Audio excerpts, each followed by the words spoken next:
Hello, this video explains EPS ratio.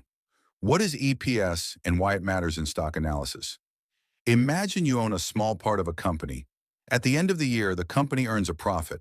A natural question comes to your mind. How much of this profit is actually mine? This is exactly where EPS, earnings per share, comes in. EPS tells us how much profit a company has generated for each share it has issued.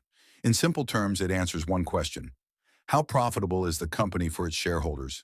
EPS is calculated using a simple formula. EPS equals net profit divided by total outstanding shares. If a company earns 100 crore rupees in profit and has 10 crore shares, its EPS will be 10 rupees. This means the company earned 10 rupees for every single share. How EPS is used in stock analysis. EPS is one of the most widely used metrics in stock analysis because it shows profitability at the shareholder level.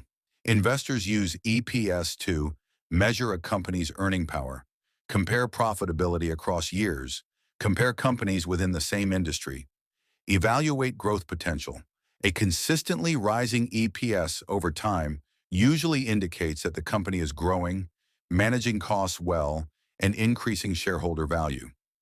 On the other hand, a declining EPS can be a warning sign that profits are under pressure. EPS is also the backbone of other important ratios, especially the PE ratio, which tells us whether a stock is cheap or expensive relative to its earnings. What EPS signifies? EPS signifies earning strength, business efficiency, and growth potential. A higher EPS generally means stronger profitability. A growing EPS trend suggests sustainable business growth. A volatile EPS may indicate unstable earnings or cyclical business nature. However, EPS alone does not tell the full story. A high EPS does not automatically mean a stock is a good buy. It must be seen in context. Things to remember while using EPS for comparison. First, compare EPS only within the same industry. Different industries have different profit margins. Comparing a bank's EPS with a tech company's EPS is misleading. Second, always look at EPS growth, not just one year's number. A company with 5 rupees EPS growing steadily is often better than a company with 20 rupees EPS that is stagnant or declining. Third, be aware of share dilution.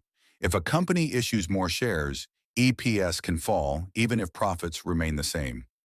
Always check whether EPS growth is coming from real profit growth or just accounting adjustments. Fourth, EPS does not show cash flow or debt levels. A company may show good EPS but still struggle with high debt or poor cash management.